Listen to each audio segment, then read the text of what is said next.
اول میگه که اهالی خاولین تماما تاجیکند. این یک فکت تاریخی. منم در صفحه 146 جمله یکمش دمیره نشته است که اهالی خاولین کاملا تاجیکند. دوم نشته است که دوشیزگانیان مشهور به حسن و جمالند. این خانم‌های زیبا. پنجم نکته مهم بینید، آیا امروز همین چیز هست یا نه؟ بسیار مهم است. گفته است که در جسارت چنانند که خرس را با خنجر شکار میکنند. این تماما یک چو پایتخت قشنگ است مرکزی سبزش. شما اگر از دور بید باور نمیکنید که چنین شهرک آباد با چنین گلگشت ها بیناها در همین درون کوهستان باشد. چو پایتخت قشنگ است مرکزی سبزش که باغی پرچم و گلگشتی چلچنارش سبز. ز خاولین فقط یاد سبز میماند همیشه باد سرش سبز و روزگارش سبز. من میخواستم از این آغاز کنم که من به هر کجای تاجیکستان میروم میبینم هر جا از یکدیگر زیباتر، هر ناحیه از یکدیگر بهتر، هر ناحیه یک زیبایی خاص خود، صفتهای خاص خود، فرهنگ خاص خود، بزرگی خاص خود را دارد و اگر همه ای را جنبش کنیم میتونیم گیم که بزرگی تاجیکستان در بزرگی همین منطقه هاش است. زیبایی تاجیکستان در زیبایی همه این منطقه ها است و دوست داشتنی تاجیکستان در این است که هر منطقه هر وجب خاکیان زیبا، دوست داشتنی و عزیز است. مثلا من همین سالهای آخر وقتی میریم وخان در اشکاشیم مردم مثل فرشته‌اند، نه دیوار دارن نه دروازه دارن. میگیم که چرا دروازه نداری؟ میگه آخه در اینجا هیچ کس مال کسی رو نمیدزدد. میگیم این مردمی فرشته است. یا میریم یغناب مثلا میبینیم که اصالت ما چگونه حفظ شده است. یا میریم بدخشان یا حصار یا خوجند، هر جا میریم همین مردمی ما با جلوه دیگر، با بزرگی دیگر، با زیبایی دیگر نمودار میشه. بنابراین این کشور در عین آن که کشور یگانه است، یک کشور بسیار رنگارنگ، بسیار زیبا، بسیار دوست داشتنی است و اگر شما در حقیقت گوشه به گوشه این کشور رو بینید، وقتی میگن تاجیکستان بهشت روی زمین است، شما دیگه این سخن یک سخن شعاری کتابی تلویزیونی نیست، بلکه در حقیقت باور میکنید که این کشور بهشت روی زمین است. این مقدمه ما برای اینجا. ولی چون ما امروز در خاولین هستیم، در این سرزمین بلند، زیبایی، سرسبز و سرزمین غیرت و معنویت، من میخواستم چند سخن درباره این دیار اول بگم و با موضوع اساسی ما گذاریم.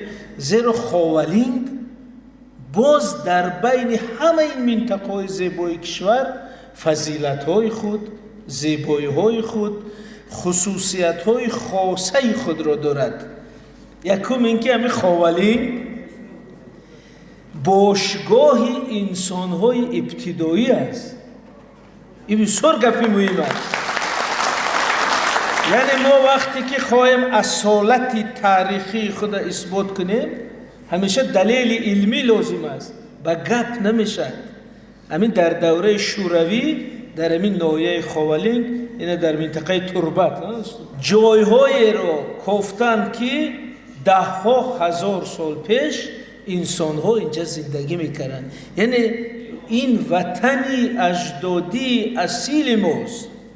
این یکی از دلیل های مردمی تاجیک برای این است که ما اینجا 1000 سال پیشم بودیم، 5000 سال پیشم بودیم، 10,000 سال پیشم بودیم. این مردمی آمدگی نیست. بنابراین این بسیار دلیل مهم است. مثلا وقتی ما میگیم سبز، ما نمی حاضر وقتی که از نویای پایان واردی فضای خوالینگ شدیم، خود هوا، فضا، محیط، کوه، دشت، تپه با سبزی و خرمی خود فرق میکند. بنابراین آدم احساس میکند که به یک فضای نوین وارد شد. حتی سرعت ماشین، حرکت محرک ماشین در این فضا دیگر میشده است. این میره آدمی که از بیرون میبیاد دقیقا حس میکرد که در اون جای گرمی محرک دیگر خیلی کار میکرد، در اینجا تماما دیگر. یعنی حتی ماشینی را حس میکند، او آدم مگر بسیار کند باشه که حس نکند واردی چنین بهشت شد. یعنی درباره سرسبزیش، درباره زیباییش که شما اینجا هستید بهتر میدونید. درباره بلندی، وقتی ما بلندی میگیم همین کوههای بلند، درختان بلند، سنگای بلند، آبشارهای بلند، در مجموع در انسان روحیه بلند، ارزش‌های بلند، ناموسی بلند را تربیه میکنند. بنابراین در همین مجموعه ملت ما مردم خوالینگ با نمون ناموس و با بلندی ارزش‌های خود بسیار معروفند. و این سرزمین یک سرزمین زرخیز است. تمام تاجیکستان می‌داند که در اینجا سرچشمه طلا یا زر تاجیک است که در سالهای گرسنگی، در سالهای مشکل ملت، همین طلای خوالینگ نام شد که مردم از گرسنگی نجات یافتند. او وقت این کانای طلای نوی که داریم کارکرد نمیشد. اساساً همین کانی شگناو کار میکرد و همون سخنی که پیشوای ملت میگن که آخرین ذخیره طلا را فروخته گندم گرفتیم تا مردم از گرسنگی نجات یافت. این همین طلای خوالینگ در نظر دارن، چون وقت دیگر کارخانه ها هنوز فعال نبود، هنوز ذخیره های بزرگی این را نداشته. ولی چون شما شاید گید که این از دیده های خود میگید، من میخوام از سرچشمه ها یک دو سخن بگم که این زیبایی و بزرگی خوالینگ، این حشمت و عظمت این سرزمین در سرچشمه های تاریخی هم بسیار دقیق ذکر یافته است. من این سحر من در مهمانخانه در نویه واسه بودم، خوشبختانه روی میز یک کتابی تاجیکان بود.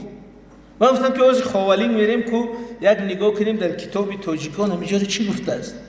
استاد غفورов در صفحه 521 کتابی تاجیکان، این بعد همین جلسه میتونید شاید بینید، نوشتن که حتی خانهای مغول در دوره حکومت مغول ها گفته بودن که یگان جا باد و هواش مثل خوالینگ نیست، منکی باستان. و همه خانهای مغول تابستان می آمدن در اینجا می استادن، زمستان می رفتن در پنج می استادن. یا در کتابی تاجیکان همین معناش این است که اونا هم حتی احساس کردن که اینجا یک سرزمین افسانه‌ای است. تابستان اینجا چقدر خوب است، چقدر زیباست. همین در کتابی تاجیکان. ولی یک اثر بسیار ارزشمندی که همین منطقه را در تاریخ ما نوشته است، تاریخ همایونی محمد صادق خواجه گلشنی هست. و من خواهش میکنم که همون قسمتی که گلشنی خوالینگ را نوشته است، هر یک ساکن همین ناحیه همون را اذیت کنند باید. همین یک صحیفه است. مثلا محمد صادق خواجه گلشنی سال 1905 آمده است خوالینگ.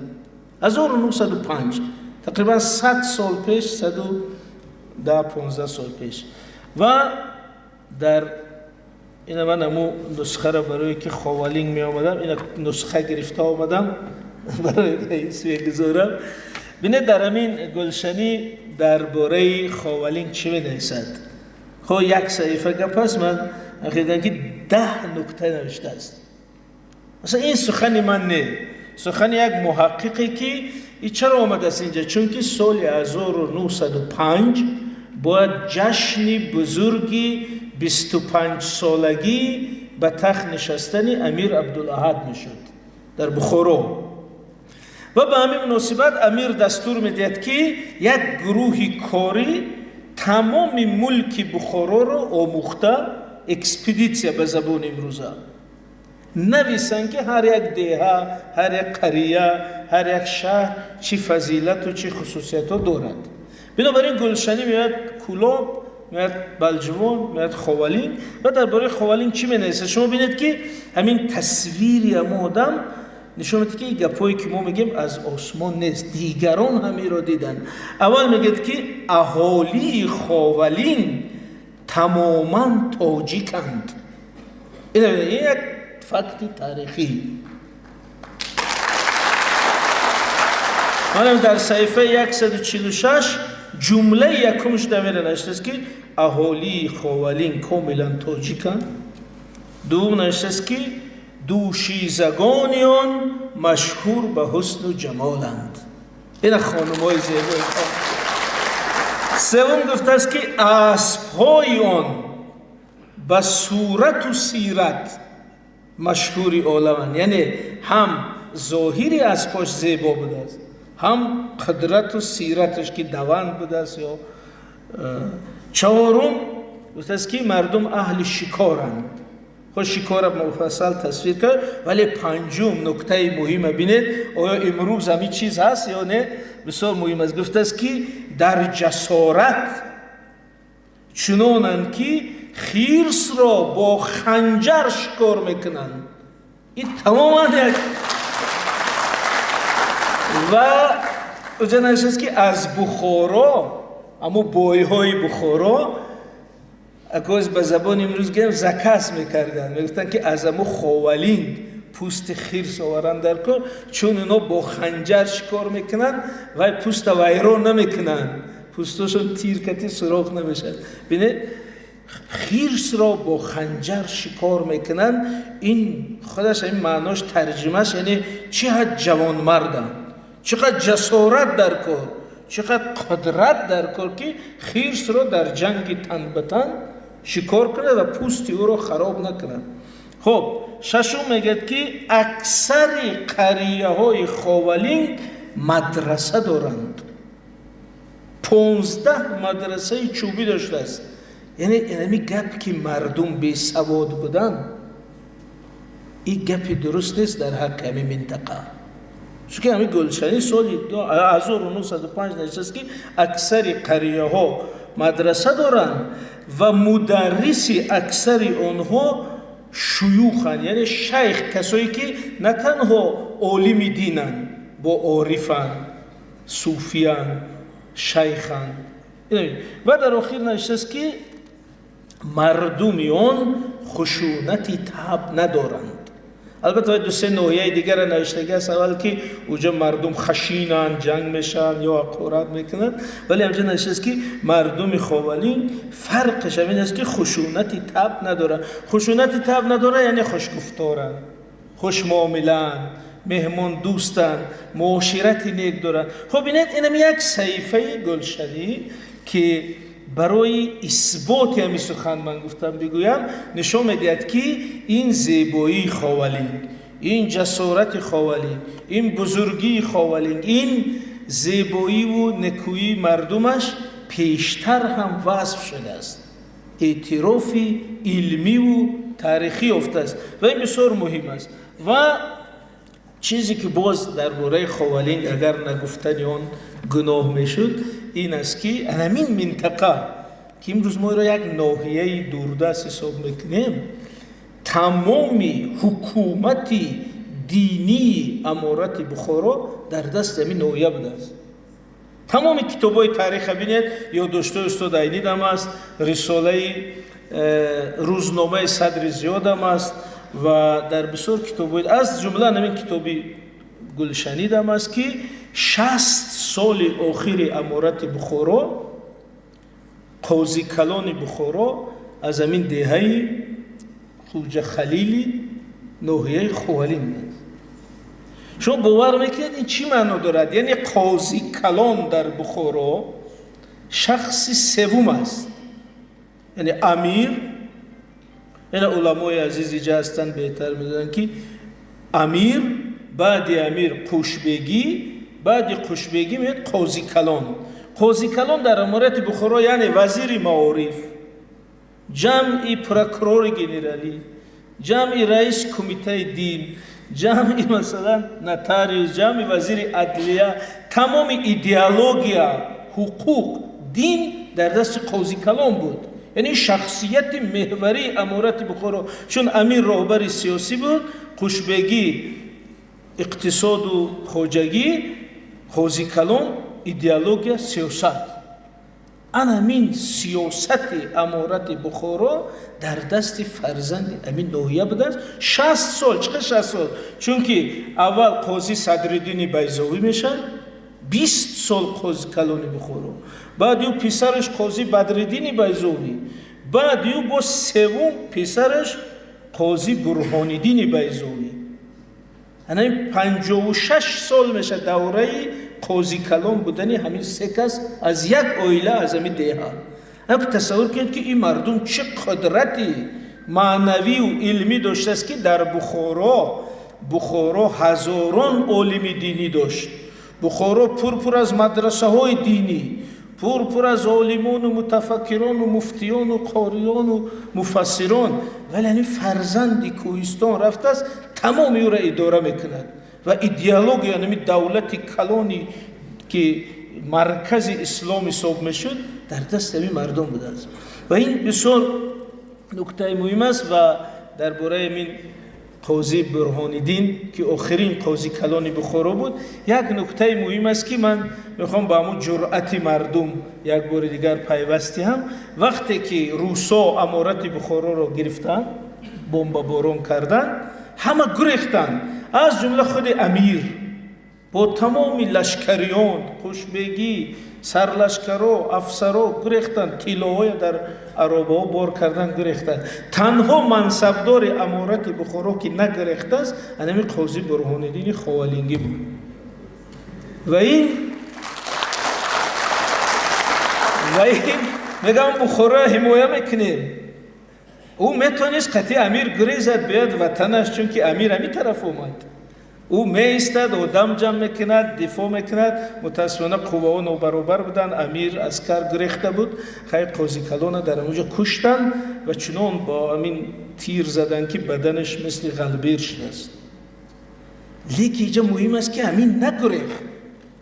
این علاقه معنای را داره که نگاهش با وطن، با دولت، با حمایه وطن چه بوده است. و البته این نسل برای ما آشناست از این سرزمین، از این نسل برهانالدین ها. ما نویسنده بزرگی سده 20 تاجیک استاد جلال اکرامی را داریم که همین استاد جلال اکرامی هم پدرشون برادر همین قاضی برهانالدین بیضاوی است. یعنی استاد جلال اکرامی هم مؤلف هم رمانای بزرگ از همین ناحیه خوالینگند، گرچه زاده بخاران ولی پدرشون از همین ناحیه خوالینگند. و این سلسله خیلی یک سلسله شخصیت‌های بزرگی شد. همین آقای گلشنی در وقت سیاحتش به خوالینگ نوشته است که به مزاری بابای قاضی کلان بخارا داملا بیضاوی بعد دهه خوجه خلیل رفتم. واجن است که در سر مزارش خانقای بزرگ بود که دید است و مدرسه کلانی دینی بود که بسیار طلبه زیاد داشت.